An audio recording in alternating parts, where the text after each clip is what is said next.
I want him to suffer like he made my baby suffer. I want him to hurt. I don't want it to be easy for him. I want him to suffer. He needs to suffer. Why would you hurt a baby? There wasn't a reason to kill my daughter. Stop losing your life over nonsense. This is nonsense. On February 1st, 2022, the worst news hit the city of Memphis, Tennessee, where 27-year-old Danielle Hoyle was discovered dead in her car with gunshot wounds to the head just a day earlier.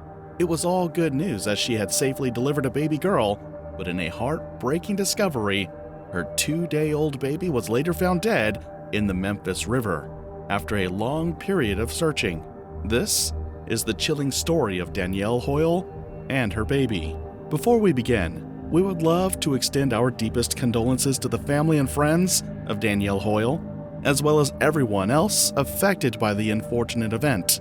This case takes us all the way to Memphis, Tennessee, where the crime rate stands among the highest in the nation. Violent crimes, including homicide, plagued the city, with 269 murders reported in 2022. Property crimes are equally alarming, giving residents a 1 in 14 chance of falling victim. But first of all, let us take you on the journey of how it all started. Danielle Hoyle was born on January 15, 1995. Even though she was from another part of Tennessee, she lived primarily in Memphis.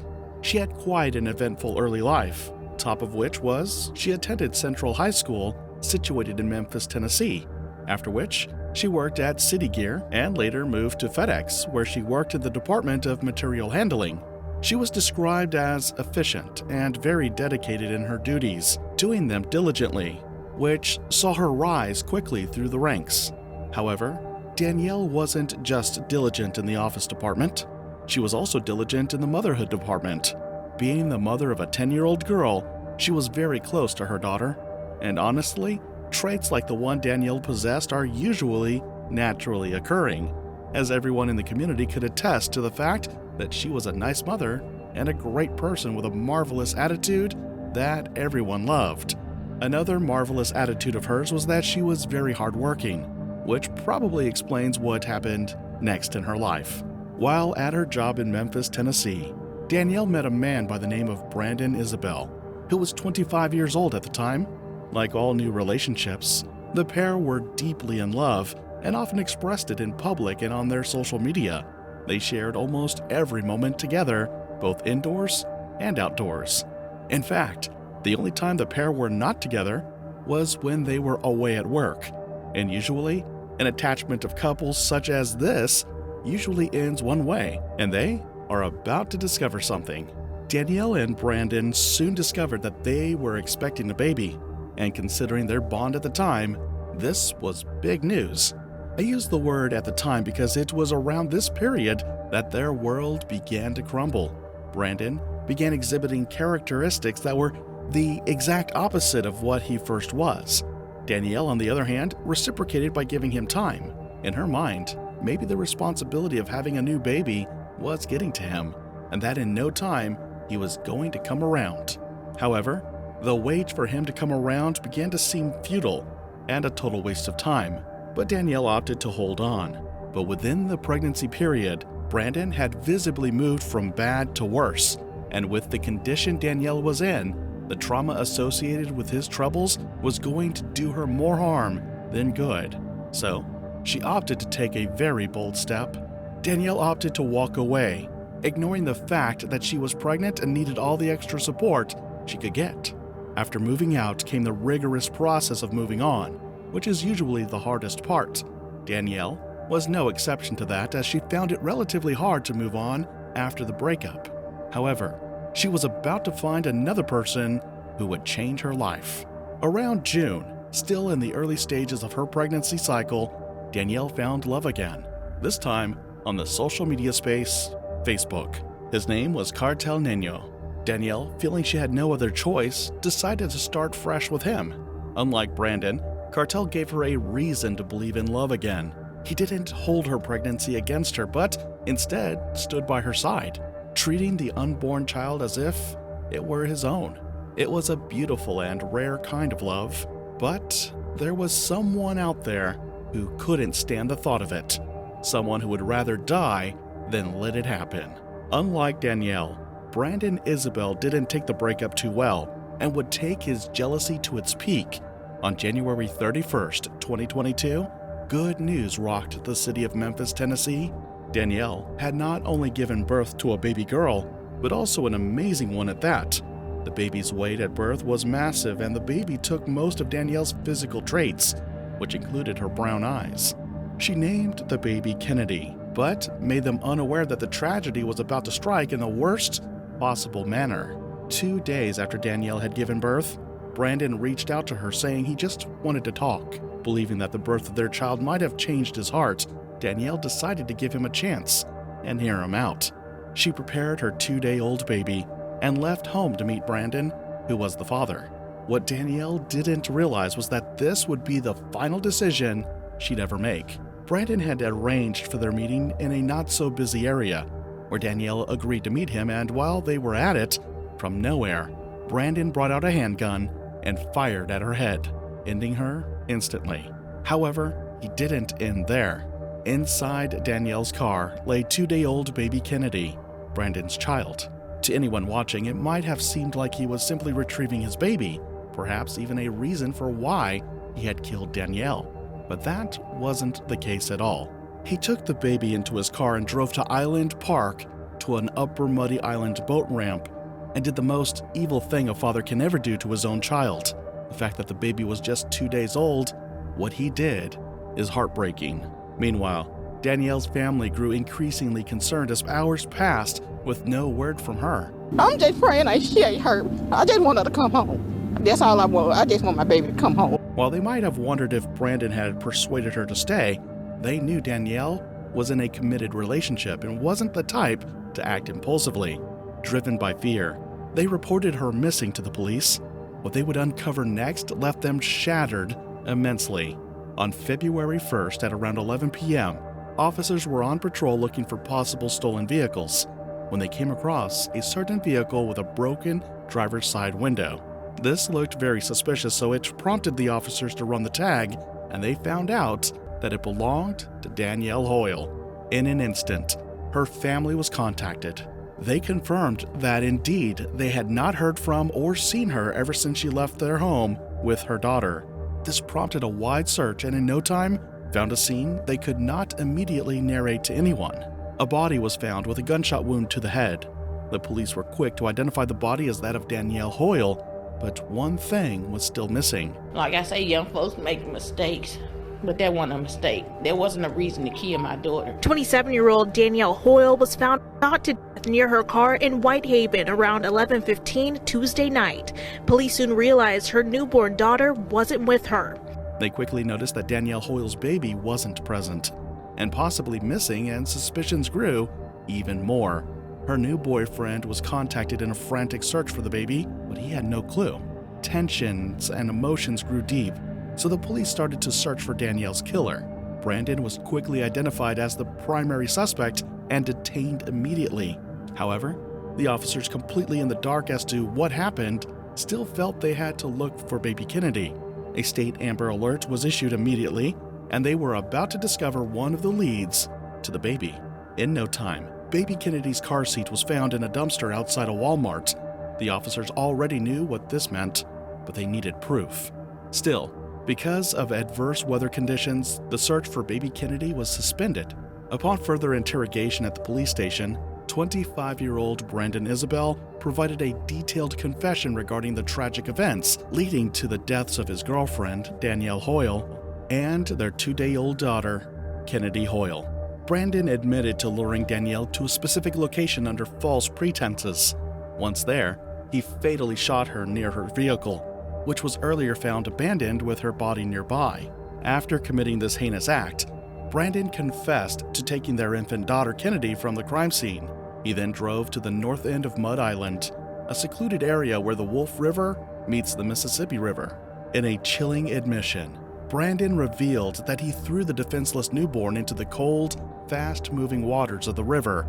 He also discarded the firearm used to kill Danielle into the same river, attempting to eliminate evidence of his crimes. The investigators then moved to search based on his claims. Despite extensive search efforts by law enforcement, neither Kennedy's body nor the firearm had been recovered from the river, owing to the challenging conditions and strong currents.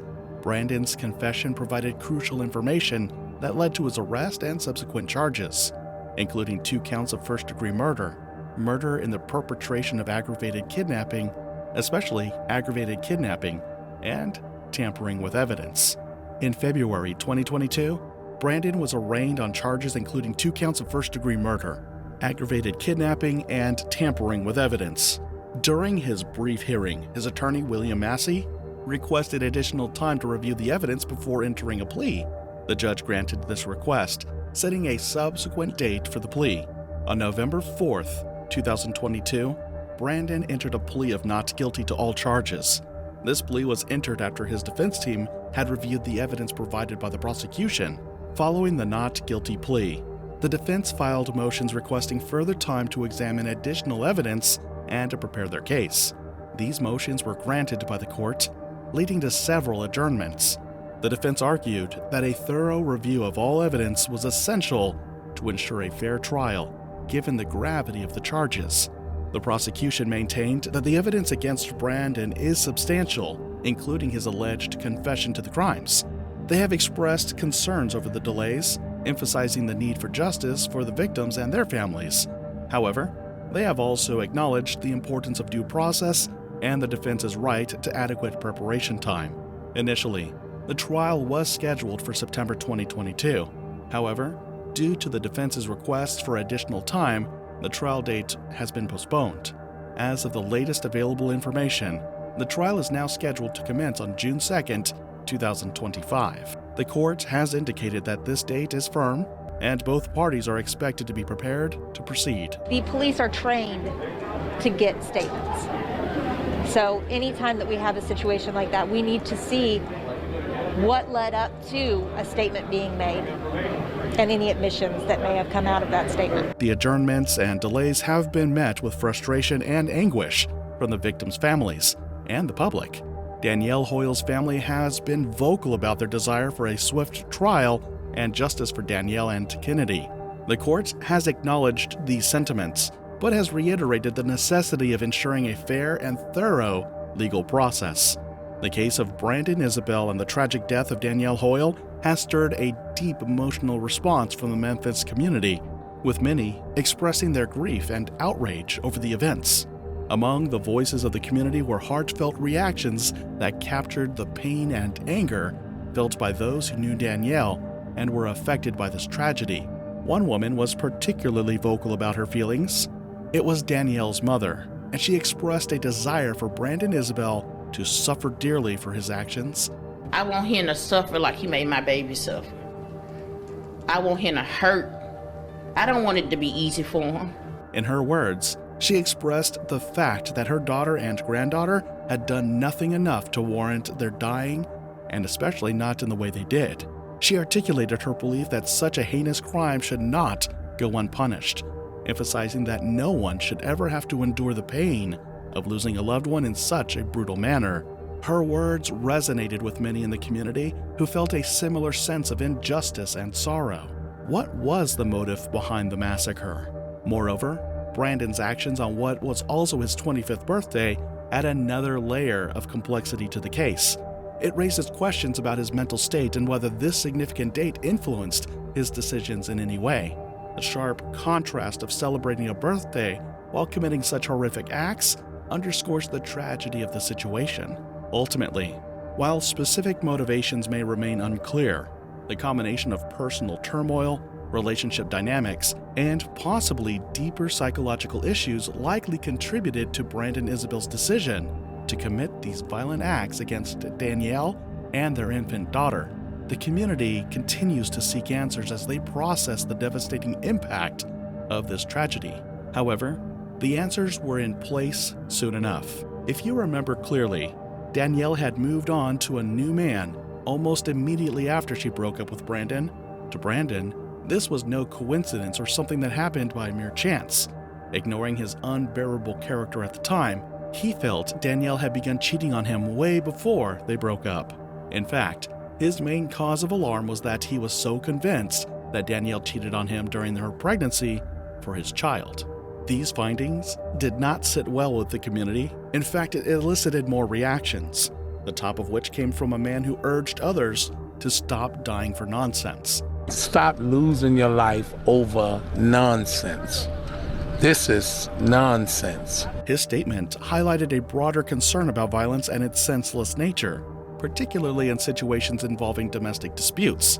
He called for an end to the cycle of violence that often leads to tragic outcomes like this one, as details of the case emerged, including how Brandon allegedly lured Danielle before fatally shooting her. Community members gathered for vigils and prayer services. These gatherings became spaces for sharing memories of Danielle as a loving mother and friend, reinforcing her legacy amid the tragedy. Friends spoke about her vibrant spirit and dedication to her family, emphasizing that she was excited about motherhood just days before her life was cut short. I'm just tired of all this killing out here. People, please think before you do something. This is hurting us. I mean, what are you going to do when somebody shoots your parent or your child? The emotional toll on the community was evident as individuals shared their fears about safety and the impact of domestic violence. Activists began organizing discussions on resources available to those in abusive relationships, highlighting the need for greater awareness and prevention measures. The collective grief transformed into a rallying cry for change, with many advocating for stronger laws against domestic violence and improved support systems for victims. As the case progresses through the legal system, the unresolved fate of baby Kennedy serves as a reminder of the impact of violence on families and the urgent need for societal change. The community continues to advocate for justice, not only for Danielle, but also for Kennedy, hoping that one day they will find answers that bring peace to their hearts. This enduring hope amidst despair encapsulates the resilience of those affected by such tragedies, leaving a lasting impression on all who hear their story. It's always sad to hear stories like this, especially being armed with the fact that it could have been prevented. It is also sad that most times, and in most cases, the community seems to appreciate these brave and strong women for who they really are more than the people they trust to protect them, even to the extent of losing their lives to those same people. In this case, what do you think could have been done to save the life of Danielle and baby Kennedy?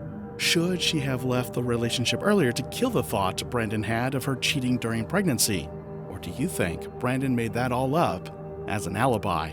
Here are some other shocking stories we've covered on this channel, and they're even more disturbing than what you just watched. I hope you learned something from them. If you like the way we present these stories, please like the video and subscribe to the channel for more content. See you in the next one.